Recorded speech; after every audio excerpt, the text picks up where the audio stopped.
Hey learners, hope you all are doing well. In the last session of Python programming series, we discussed about functions, two types of functions, that is user defined function, library function. And then we started with user defined function. I told you the syntax of user defined function. Now in today's session, we'll see some examples of writing user defined function. So let's start without wasting time. We'll take first example of writing user defined function. A very basic example, we will write a function to check whether the given number is odd or even.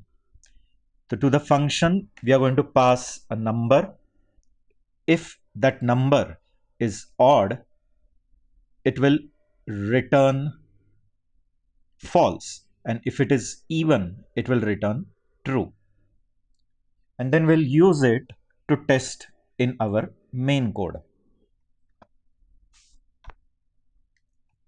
As I said, we have to write a function to check whether given number is odd or even. Now, first we'll save this. We'll save it in our folder which we have created in the past session. I'll give it name func1. Now, yesterday in the previous session, I have told you how to write a user defined function. We start with def keyword. Then the name of the function is odd.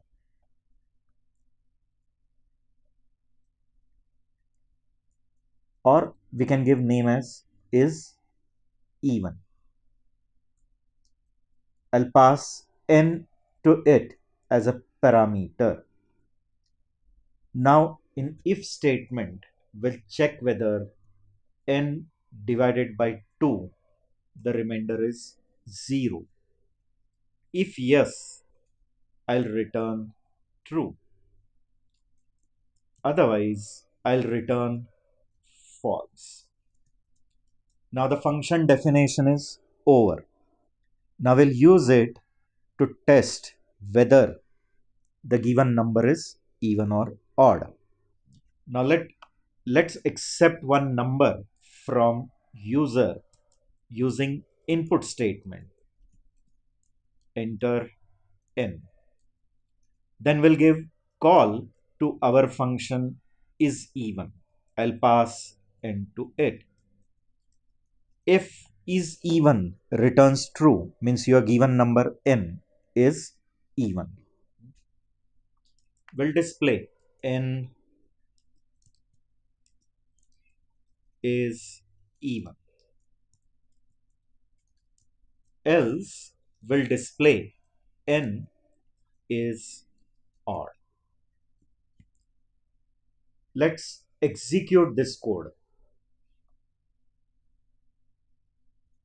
Now if I enter 6, now 6 is stored in n that will pass to our function.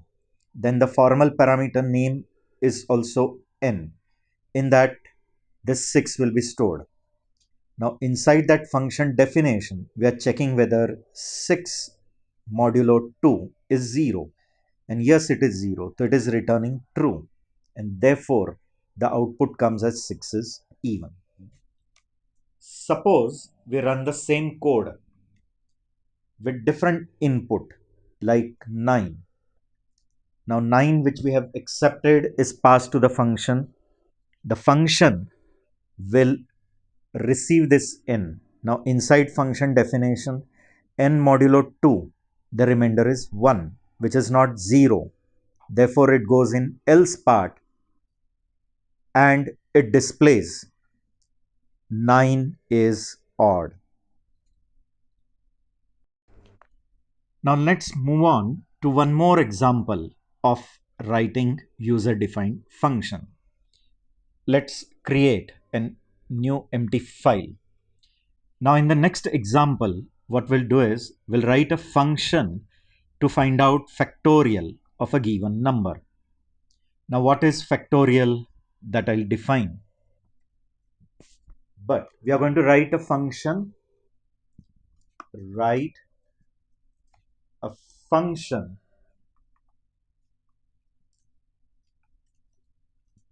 function to find factorial of given number.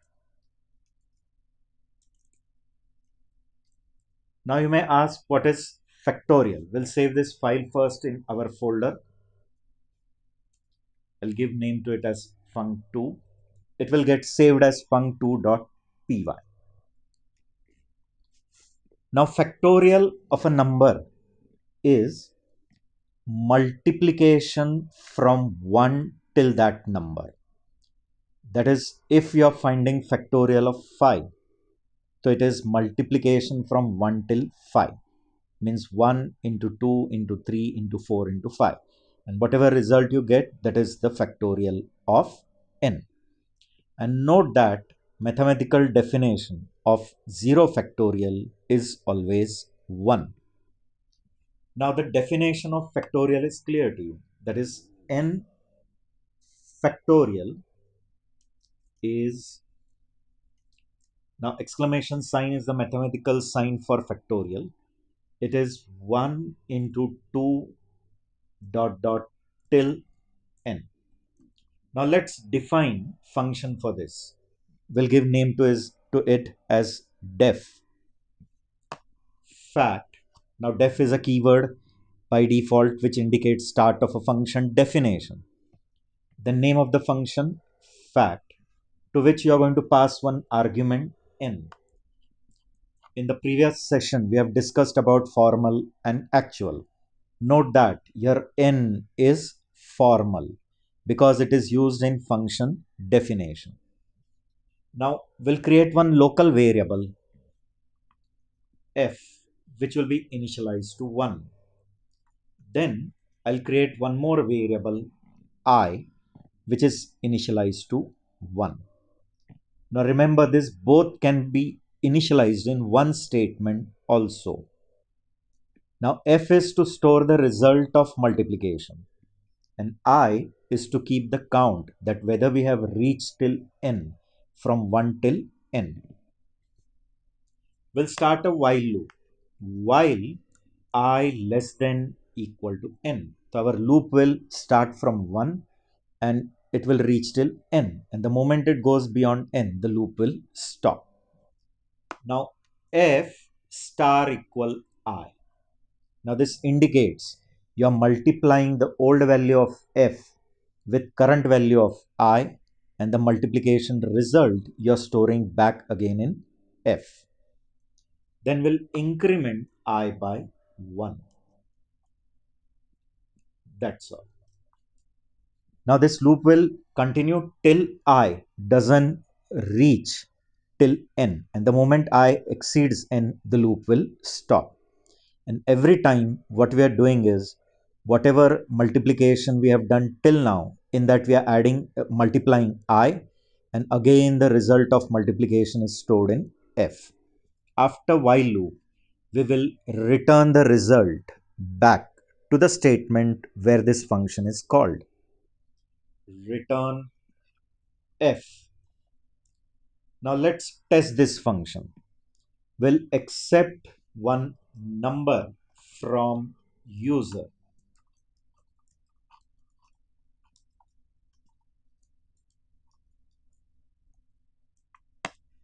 And then in print statement, I am calling this factorial function. I'm writing this way: n factorial is, and then I'm calling function fact, and to that I'm passing m. Here mistakenly I've written n, it should be m. Note that m is the value passed at the time of call, therefore it is actual, and n is the value which is used in the function definition, therefore it is formal. Now let's execute this code for different values. For example, suppose you're giving value as n equal to 5. So it is 1 into 2 into 3 into 4 into 5, which comes out to be as 120.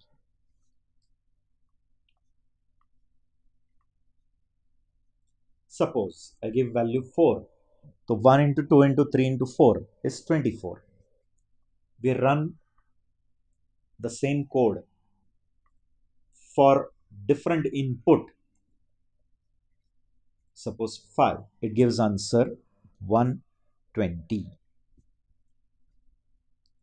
Now, I'm been telling you in the previous session also, we are going to start a separate programs series in which we'll be taking many extensive codes of Python in a separate series of Python program. Here I just gave two illustrations of how to write user-defined functions. That's all for today. As always, I keep telling, keep learning, keep evolving, and don't forget to click on our bell icon. Thank you. God bless you. See you in the next session.